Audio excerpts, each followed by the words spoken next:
As my grandfather continued on his journey, he walked for hours, the sun beating down upon him like a relentless drumbeat.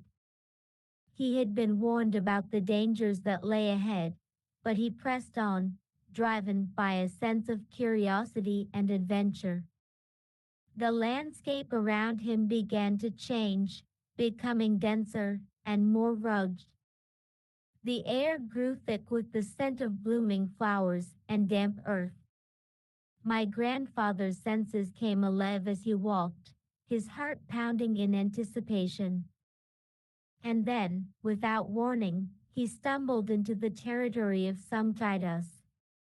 The ancient temples stood sentinel, their crumbling facades shrouded in a mist that seemed to writhe and twist like a living thing.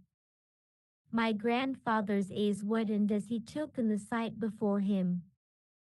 He had heard stories of these mystical creatures, said to be guardians of the temples and keepers of ancient secrets. The Cheetos themselves were nowhere to be seen, but my grandfather could feel their presence, like a palpable force that seemed to emanate from the very stones themselves.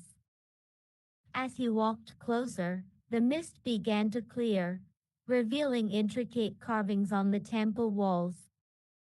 My grandfather's fingers itched to touch them, to feel the ancient energy that pulsed through every stone. The air grew colder as he approached the summit of Bokor Mountain. The wind whispered secrets in his ear, and my grandfather felt himself being drawn towards some great and mysterious truth. As the sun began to set, casting a golden glow over the landscape, my grandfather reached the top of the mountain. Before him lay a breathtaking view of the surrounding countryside, with the Gulf of Thailand glinting like a shimmering jewel on the horizon. But it was not just the view that took his breath away. It was the sense of peace and tranquility that seemed to emanate from this sacred place.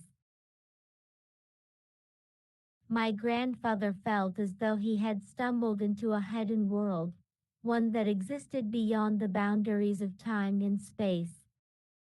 As he stood there, bathed in the golden light of sunset, my grandfather felt a deep connection to the land and its people. He knew that he would never forget this experience, this feeling of being connected to something greater than himself. And as the stars began to twinkle in the night sky, my grandfather sat down on a rock, his eyes fixed upon the distant lights of Kampot. He knew that he would return one day, drawn back by the memories and emotions that lingered like a ghostly presence in his heart.